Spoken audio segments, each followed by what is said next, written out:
Theodore Roosevelt was one of the most iconic presidents in American history and remembered for being the pinnacle of all things manly. However, his eventual reputation as a king among men would not be easily guessed in his childhood.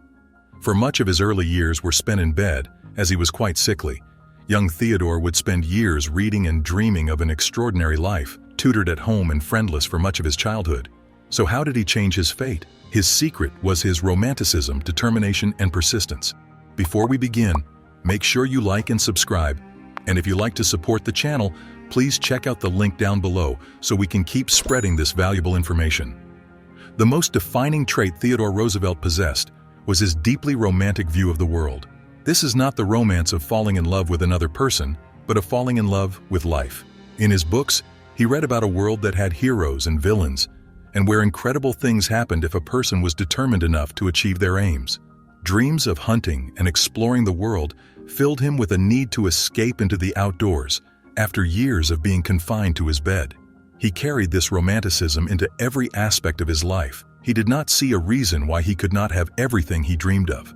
Men today can choose to romanticize their life today by escaping the daily grind of modern life, by going on nature hikes, traveling to new locations, disconnecting from the internet, spending time by a lake or fishing. Connecting with nature is the easiest and most perspective-shifting way to see life in a new way, to allow fresh air and sun to lift spirits. The way to romanticize life today can also mean choosing to invest time and emotion on a noble cause, or chasing a long-held dream of being a musician or a writer and spend more time actually doing these things.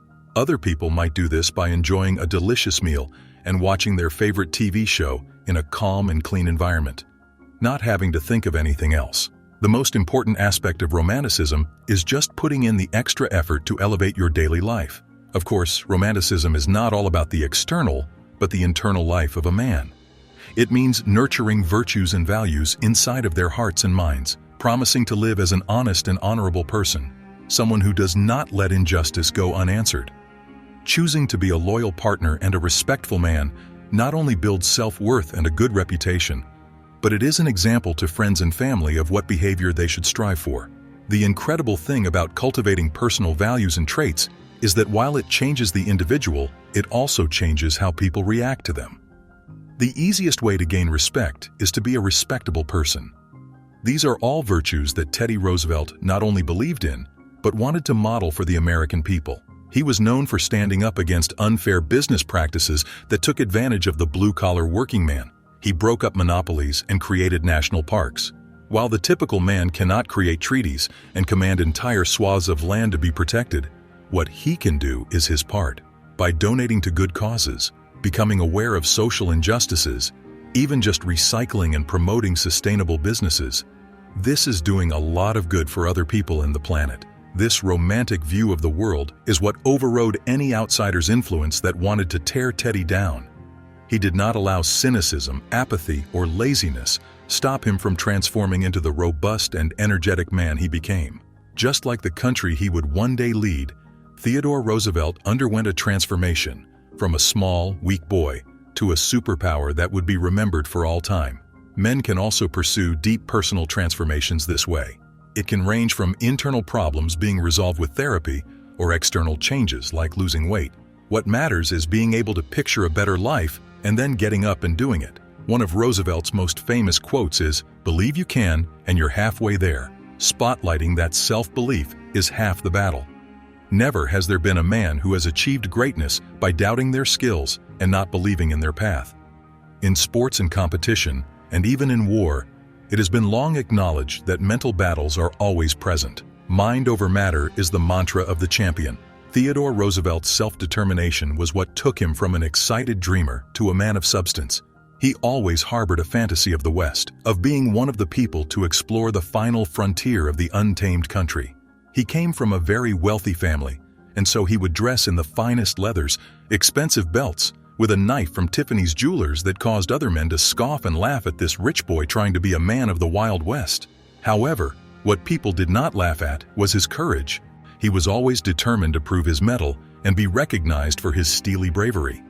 He was not a gifted athlete, so he focused on sports that relied more on a man's strength of will, like boxing and wrestling.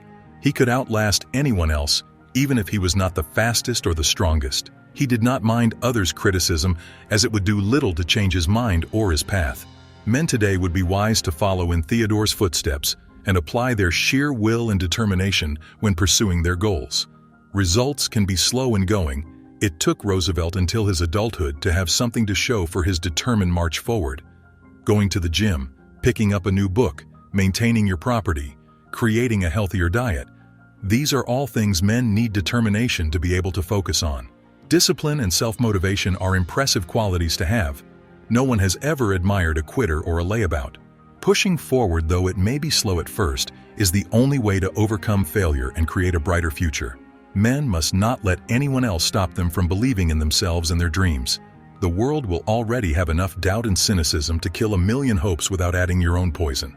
Roosevelt was persistent once he had a goal in mind. In college, he was not very popular until his later years there, when he came into his inheritance. With his money, he was able to throw parties, pay for drinks, and be recognized as an eligible bachelor by his classmates. He had eyes for one woman, Alice Lee, who would not give him the time of day, but he persisted in courting her, determined to win her heart. Eventually, the two would marry, and Theodore would call her the light of his life. However, she would die 8 years later on Valentine's Day, trying to give birth to their daughter. He would remarry only a couple years later. Persistence is key to achieving any end. When Theodore set his heart on Alice, he found ways to win her over. Men today could apply persistence to their romantic lives just as easily, relying on their good values, impressive habits, and ambitions to attract the woman of their dreams. Showing good intentions and an unwavering dedication to a person or a goal is the best way to leave a good lasting impression. This is not just true when it comes to romance, but also when it comes to career goals. Supervisors and bosses are always looking at an employee's character when deciding who to hire or promote to higher responsibilities. A person who keeps trying to find ways to get what they need and want are the most resourceful and reliable hires. A persistent man is a self-confident man who does what he can to overcome their doubts and the doubts of others. Theodore Roosevelt was known for his fidelity and affection for his wife, Alice, and these fine qualities are what earned him the hand of his second wife. While it was difficult for the idealistic Theodore to remarry, he still had the dream of building a family in the back of his mind. He did not allow grief to stop him from living a full life. Roosevelt persisted in reaching for what he wanted from his personal life, even after suffering terrible tragedy. And this is a lesson modern men need to internalize in an age where tragedy can touch us at all hours of the day. Life will always throw terrible curveballs in your path, but quitting is not an option. Persisting, even as life becomes dark, is not only inspirational for others, but crucial to making something beautiful from something terrible. In less extreme circumstances, it is still important to know that roadblocks and obstacles in life are always going to happen. Men need to remind themselves that life does not end when they hit rock bottom. There is always a way to climb out of a bad situation. The most respectable people in life are those who have proven themselves resilient in the face of tragedy and disaster. Men everywhere can learn so much from President Theodore Roosevelt even years after his death. His masculinity and adventurous spirit are what many remember him for. But underneath that was a romantic man who had a deep sense of self-belief that was unshakable even in the face of tragedy. Men today have so much to contend with, like a pandemic, environmental and political disasters, and a loneliness epidemic that is threatening a whole generation of young men. Taking a page from Roosevelt's book of romanticism, determination, and persistence could be what changes everything for men across the world. It is only in having a fresh perspective and desire to make life beautiful that it will become worth all the hard work and effort.